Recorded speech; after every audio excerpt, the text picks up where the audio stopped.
Hey everybody, welcome to Board Online, Board Offline. Today we're going to teach you how to play Rolling Realms. Now this is a game from Stonemaier Games that is a kind of a meta game, right? It is a roll and write game where each of the realms that you're, rolling and writing in are actually previous games published by Stonemaier Games. So kind of interesting thing there. Each of the realms do have shades of what those games are. So thematically it makes sense.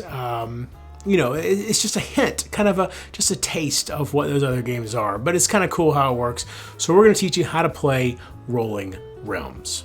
To set up the game, give each player a set of cards based on whatever color they wish to have. The cards are identical, only the colors are different. There are 11 realm cards with this back. And then these two cards are a resource card and a score card. Each player also gets an erase pad and a dry erase marker. And that's the entire setup. At the beginning of each round, any one player shuffles their realm cards and then randomly reveals 3.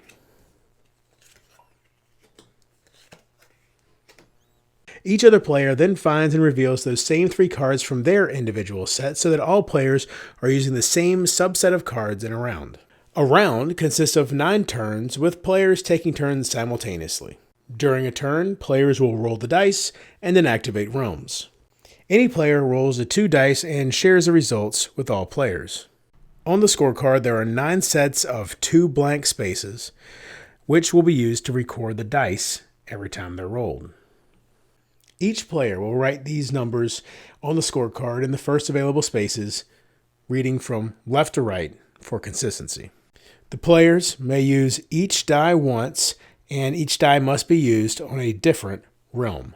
The same realm may not be activated more than once per turn.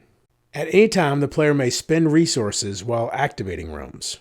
In the rare case that a player cannot use a die as rolled in any realm, they may instead choose to gain a resource. It's important to realize this rarely happens, and the rule of gaining a resource is just a way to soften the blow if it does happen.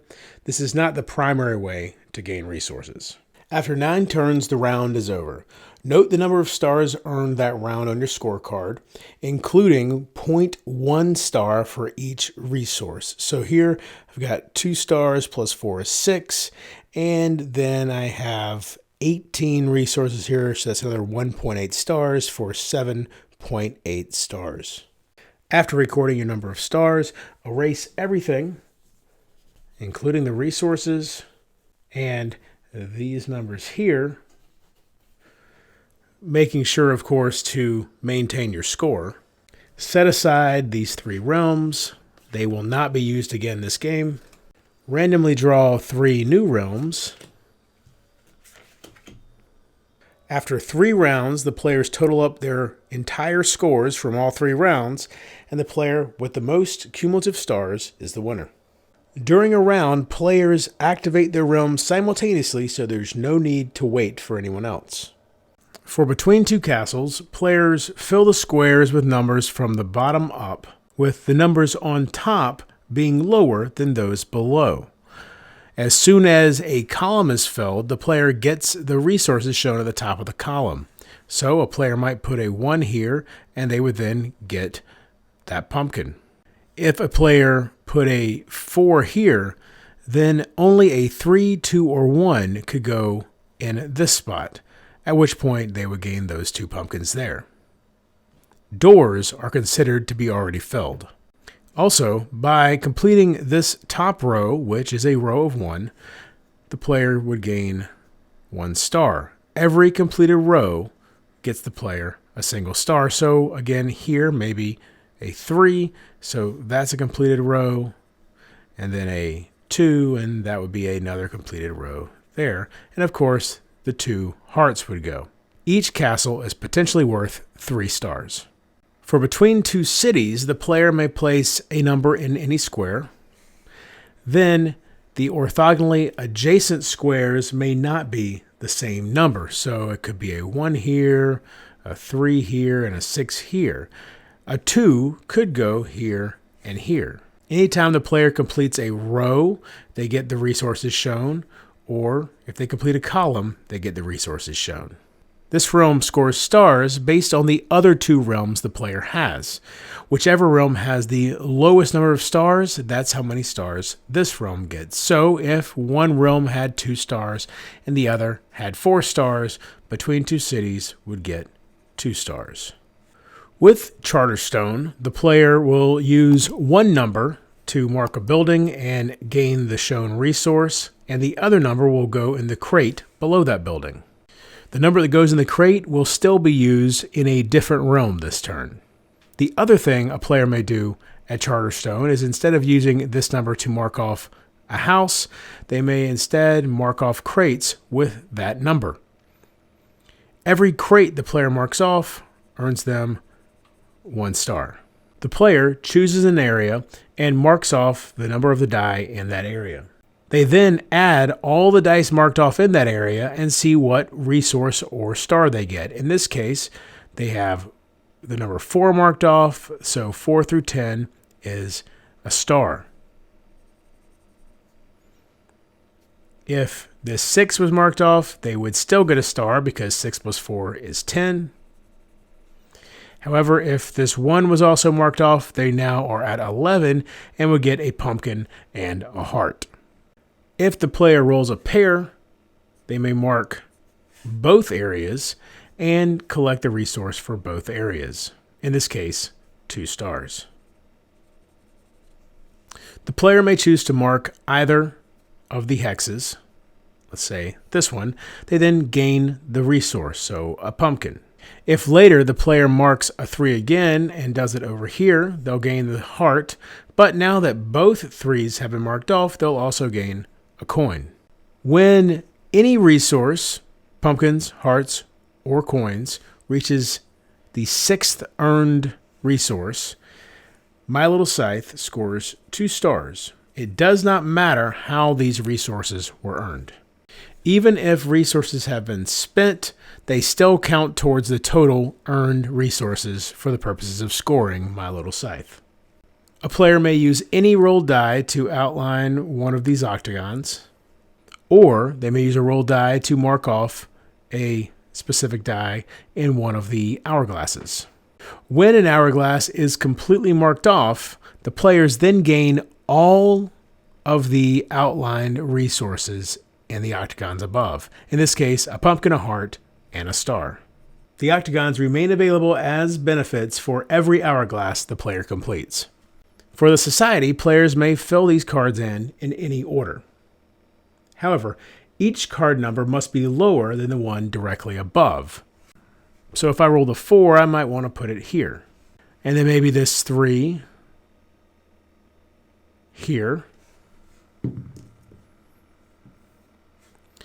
And then this 5 here. Once a set of cards is completed with a star in the middle, gain that star. If a row is completed, gain those resources.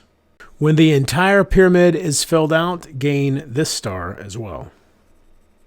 For Scythe, the player may mark the number on the top or bottom row. If they mark it on the bottom row, they may also pay that resource to gain the star below it. If they mark it on the top row, they gain the indicated resource, but then also may pay this resource down below to gain the star below it. With Tapestry, the player may use the number to select the indicated shape and then rotate the shape as necessary to fill out sections of the board. These browned in spots here are already considered filled in. When a player fills in an entire large square, they get the resource shown, in this case, a pumpkin. When an entire big column or an entire big row is completed, the player gains the star indicated.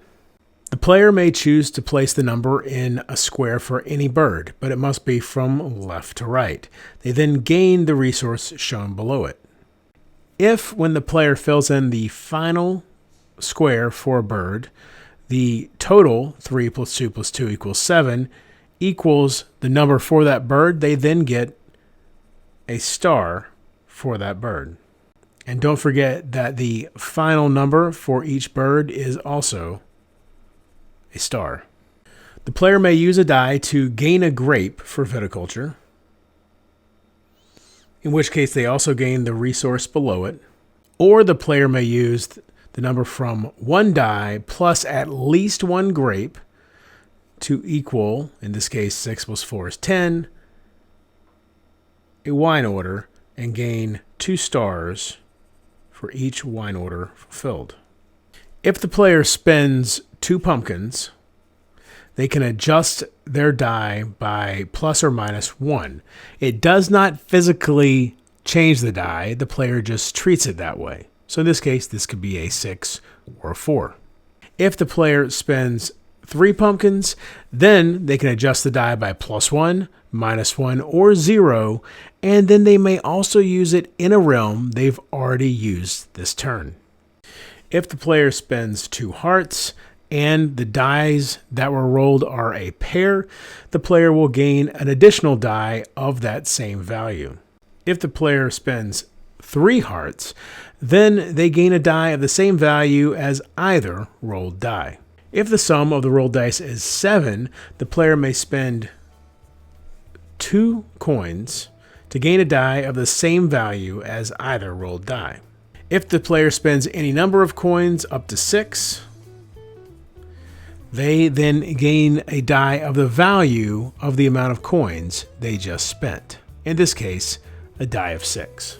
So there you go, that's Rolling Realms. I hope you enjoyed this video. If you did, please give it a thumbs up. Please like the channel, subscribe, all that good stuff. And until next time, if you're bored online, board offline.